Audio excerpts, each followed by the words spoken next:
Good to see everybody this morning. Spring break takes folks to different places and brings folks from different places to us. And if you're visiting with us today, we're glad that you're here. If you're looking for a church family, this is a great place to be. And you'll find community of faith, community of love and support among the people that are here. Billy and Sherry Anderson said to make sure we knew Tootie got to church.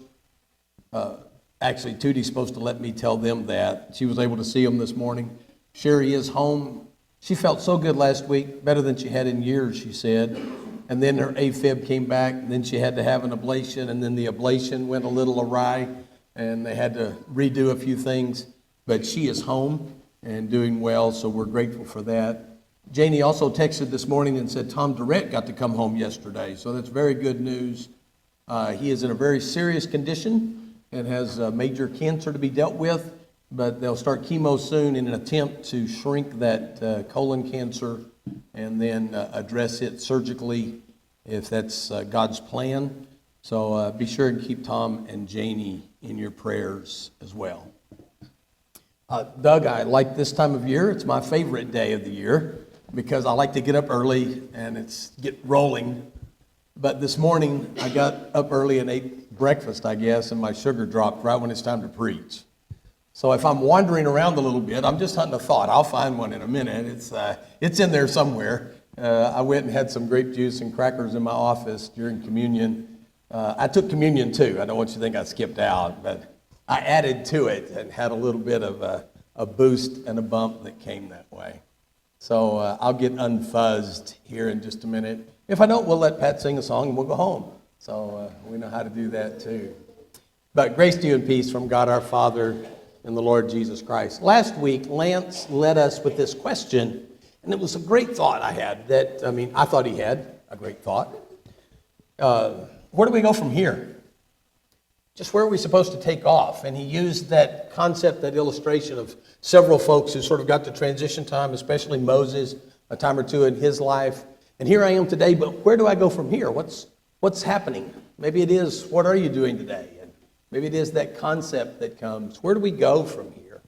But it got me to thinking, where can I go? And so we ended up with a little mini-series here. This morning is Where Can I Go? Next week is going to be Where Should I Go? And so in the follow-up at the end of spring break is Where Should I Go? So I appreciate Lance for inspiring my thoughts. I thought he did a great job. But when we think about where can I go, I want you to just read that carefully. Relating to an all-knowing, ever-present, all-powerful God is a complex matter. Relating to God, who knows everything, is everywhere, and is all-powerful. That's a pretty complex thought. It's led to all sorts of songs. Lance shared a couple of songs with me this week when he knew what I was preaching on. I picked You Are There by a cappella and had it played just now, but You Are There, Mercy Me has a copy of that. It was Mercy Me, right? And so I listened to that and liked it a lot. I really liked the other one by Ellie Holcomb. And so look up Psalm 139 in your Amazon or in your just sort of songs list wherever you happen to be, or look it up online and pick some of those songs. Really good songs come out of this psalm. Several of them come. But when you begin to think about the music of our time, people use music to express their theology, what they believe, what they hold. So years ago, we had the all-seeing eye watching you. And we had this concept out of Psalm 139, basically, that God is always watching us. And we had that sort of scrutinizing, analyzing, fearful position that God is always watching me and he's never happy with me. And he's always looking to trap me in something. He's trying to trick me and trip me. And sin and Satan are on me constantly. And that was the song we sang. I sang that a lot as a kid. I kind of liked it as far as the song goes, but not the message of the song. It's all-seeing eye. So then I picked a song that we didn't quite have in our repertoire this morning, and that was Better Is One Day in your courts than thousands elsewhere. Better is one day with God. So that our songs have shown a theological shift. We've gone from this all-seeing eye that we're afraid of the scrutiny to, I'd rather be in your presence than anywhere else. And we sing, I want to be where you are, dwelling in your presence. That's where I want to be. I want to be right there with God. And I'm not afraid of that. So when I ask, where can I be? That's sort of that challenge. A lot of that depends on how you feel about God and how you think of God looking at you and walking with you each day. And David in Psalm 139 really begins to allow us to sort of feel how he feels when he relates to the complex, all-knowing, all-seeing God. And the first section is we just begin to deal with the God who knows everything. Now think about that for a moment. The God who knows everything. All the secrets you've hidden, all of the attitudes you've had, but also all of the passion that you have and all of the revelation that you have. He knows all of that. And here's how the text goes. O Lord, you have searched me and known me. You know when I sit down and when I rise up. You understand my thought from afar. You scrutinize my path and my lying down. You are intimately acquainted with all my ways. Even before there is a word on my tongue, behold, O Lord, you know it all. You have enclosed me behind and before and laid your hand upon me. Such knowledge is too wonderful for me. It is too high. I cannot attain it. The psalmist comes to us and says, here's the relationship with God. He knows everything. And instead of being fearful of that, Easter's coming up, and I always think about little chicks at Easter. And I want you to think about how you collect a small bird. And he may run toward your hand, and you bump up against it. Then you put the other hand behind, and immediately he pops up. And look in this text. He says, you encompass me before and behind, and then you cover me with your hand. He says, God is the God who hems me in, who holds me tight, who will not drop me, who doesn't give me the ability to fall out, to go away, to jump. He says, no, he holds me that tightly. He's intimately associated with all of my ways. God knows how you feel, and God knows what you can't say, and God knows your emotions when you can't verbalize them and voice them. And so when we talk about where do I go from here, and we talk about going, well, let's think about where God is. And the first thing we find is God knows everything about you. You're transparent to God. And that's not a bad thing. That means you don't have to explain your depression to God. He understands it. That means you don't have to explain your loneliness to God. He's got that. Before you even verbalize a word, he already knows the thought that's forming. And that's an awesome concept of who our God is. And where can we go? We get to go to God. We would all run to our mom and try to show her where it hurt. And we find that when we run to God, he says, I see, I know, I understand. What about location? This next has been eulogized in all sorts of songs. Where can I go from your spirit? Where can I go from your spirit? Where can I flee from your presence? If I ascend to heaven, you are there. If I make my bed in Sheol, behold, you are there. If I take the wings of the dawn, if I dwell in the remotest parts of the sea, even there your hand will lead me, your right hand will hold me. If I say, surely the darkness will overwhelm me, and the light around me will be night, even the darkness is not dark to you, and the night is as bright as the day. Darkness and light are alike to you. Think about that. That first section, God encompasses us before and behind. Here, his right hand is there to lead us. Wherever you want to go, there's God. Doesn't matter. You'll never get outside of the scope of God. We can build spaceships and go farther than we've ever thought we could go. There will be God. We can get in the concepts of the sea, and he's using the sunrise there. And then that sunrise that comes up and just floods across the way. How fast it is the moment that those rays break the horizon and travel. And he says it doesn't matter how fast I go or how far I go, all I find is God there. People are so enamored with the discoveries that make scientists continue to make wonderful discoveries, but be sure and hear that. They don't create anything. They only make discoveries. Wherever they go, God is there. He put it there. He established it. And they're learning things that God established. You may be one of those. You're constantly learning something, but all you're really finding is that God is an awesome God. That he is creator, that he is empower, that he is the one who's in charge of things. Where can I go? I can go to the one who will lead me by his mighty right hand, who is everywhere, all the time, never surprised by anything, who is always in control. We think about the peace that we have. Verse 13 and following. I had to learn a new word here. It's omnificent. Well, it really has to do with God as creator. He's the one who makes. Well, I wish God knew me a little better. No, listen to this. 13. For you formed my inward parts. You wove me in my mother's womb. I will give thanks to you, for I am fearfully and wonderfully made. Wonderful are your works, and my soul knows it very well.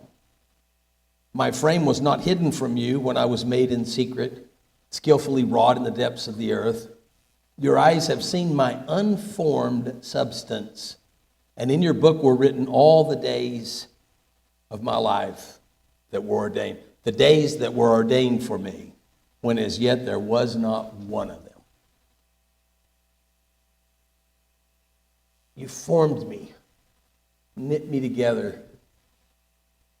I wonder what it was like the day that God made Adam, when he actually takes dust from the earth and crafts a human and breathes into him the breath of life, and then takes from him a rib and creates Eve and breathes into her the breath of life. But then the reproduction, there's not a child formed that God doesn't intimately know. We can't conceive of that, can we? Politicians can argue about when your life begins. Doctors can try to give some evidence about when you are viable. God knows conception as it happens.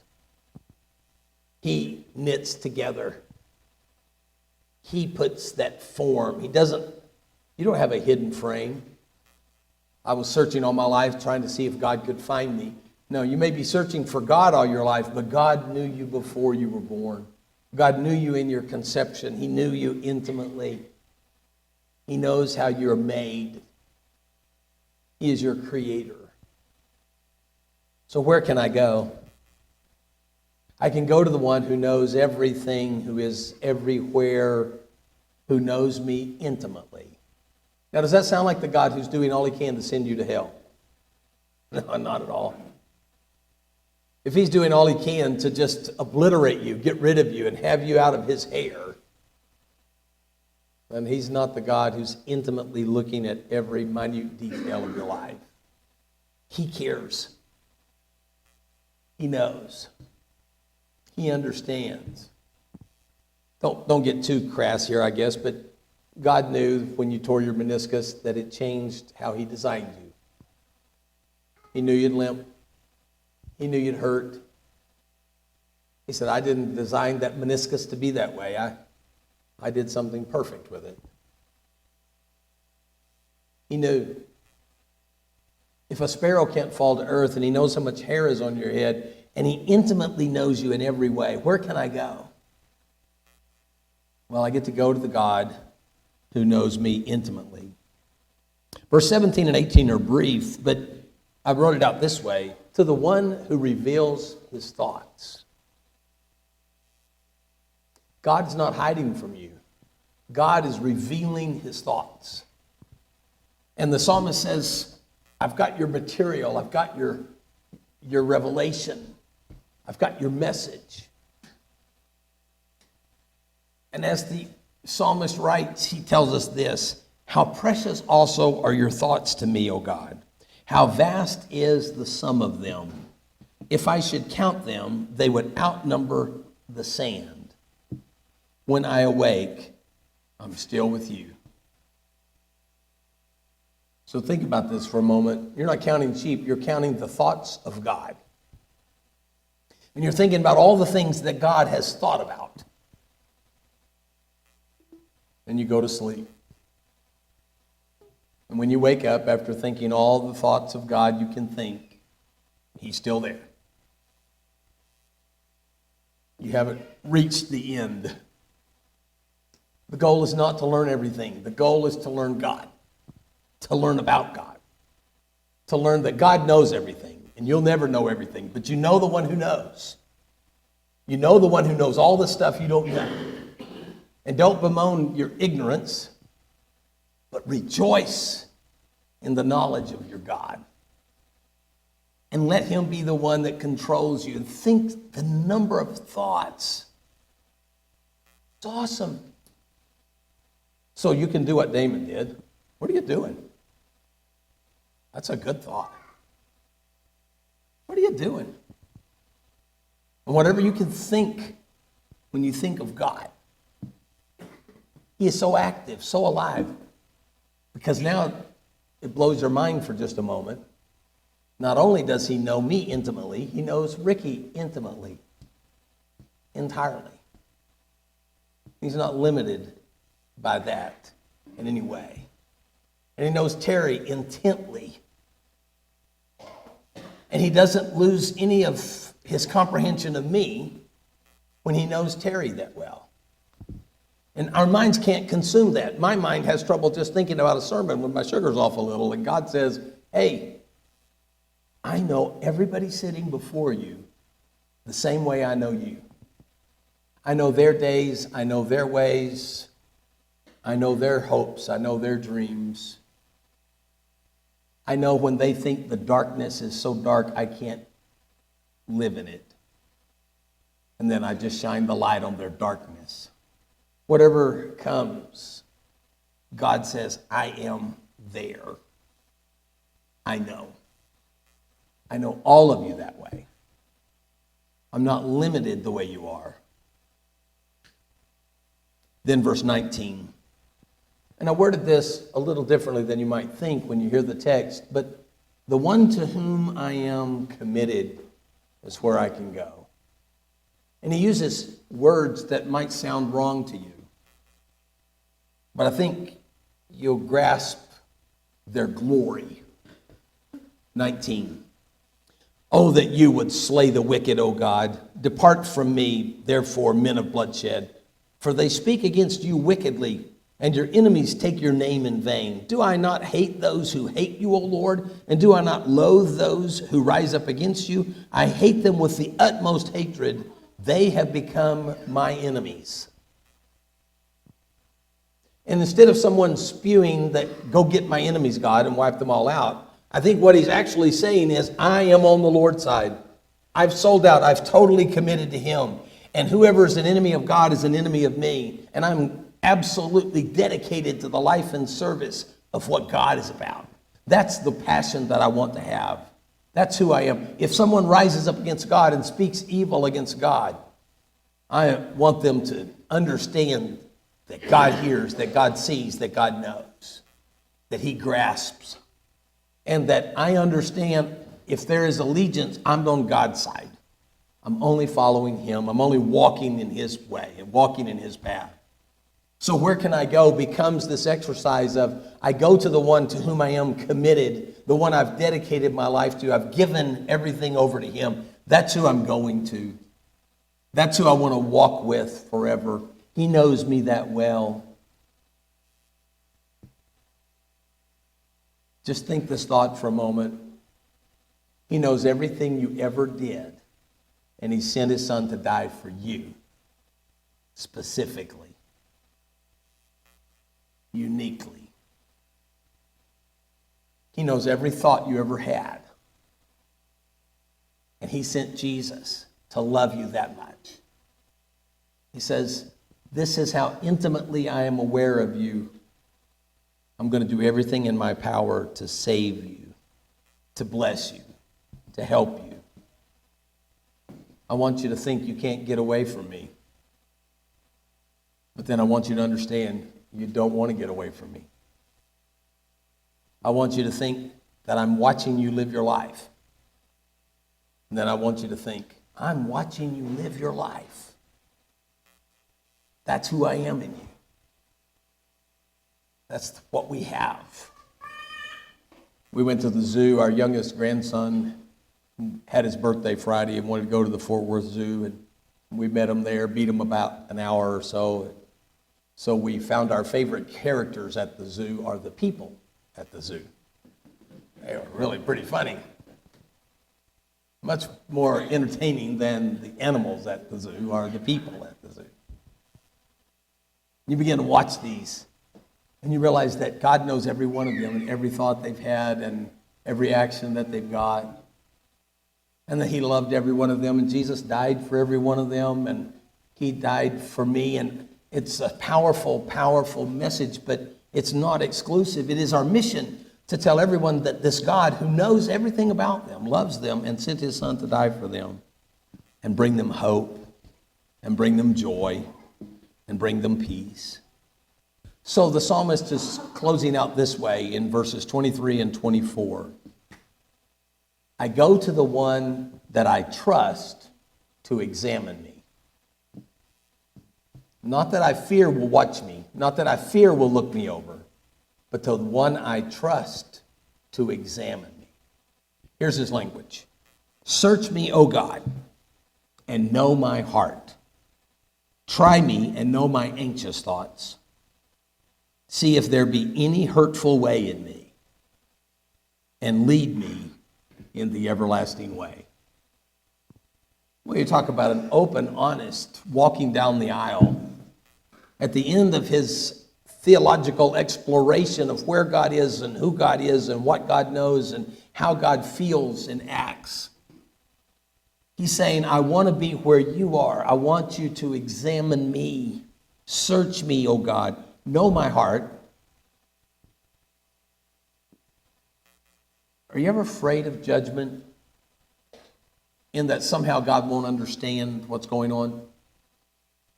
Or you'll be wrongly accused or convicted? He says, no, I want you to search my heart and know it. Try me and know my anxious thoughts. Well, all of us have fears. All of us have anxieties.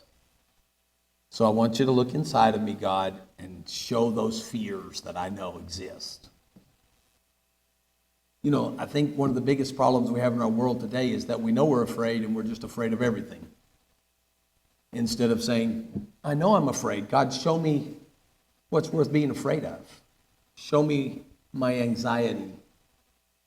Let me learn to trust in you. You know, your fears sort of go away when you realize that you have been hemmed in and put his hand on you, the God Almighty, who knows everything about you and leads you with his mighty hand. And you say, what do I have to be afraid of? The only thing you have to be afraid of is being outside of God. See if there be any hurtful way in me, and lead me in the everlasting way. So our fears are removed as we come to him for leadership. Where can I go? I go to God to be led in the everlasting way. Maybe that's the teaser for next week's sermon of where should I go. But I go to be God. I go to God to lead me in the everlasting way. That's what we long for. God, can you put me on the path that never ends? Put me on the path that it never runs out of time? You see, eternity isn't foreverness. It's outside of time. It's being with God forever isn't a termed event. It's being with God. That's what it is. And God says, I want to be with you. Here's your take home this morning. Just ask yourself one question. How do you feel about the constant presence of God today? Afraid he's watching you? Or glad he's walking with you? Critical difference. If you're afraid he's watching you, repent. If you know he's walking with you, rejoice. If you don't know, then ask, and you shall receive. Come to Jesus. He is that answer. You say, I don't know how do you get that feeling that you have? Well, it's by being washed in the blood of the Lamb. It's by being secured by the great I Am. It's by knowing that he is in charge of my life in every sense and every way. And then you wake up and say, let's go, God. What do you want to do? Where are you going to go? Let's go, God. And every day becomes the adventure in the hand of God rather than trying to remember all the things to pray for at bedtime that you failed that day. Remember those prayers? I guess there's a safety net there somehow, but that's not what prayer is about. Prayer is about walking in the presence of God. Pat's picked a great song. Thou, O Lord, are a shield about me. That's who God is to us. And I pray you feel that way. But if you feel you're under attack by God, I'd love to talk. If you don't know that you are walking in the way of everlasting life, we'd love to study. But we invite you to stand. And if you can sing boldly that he is a shield about you this morning.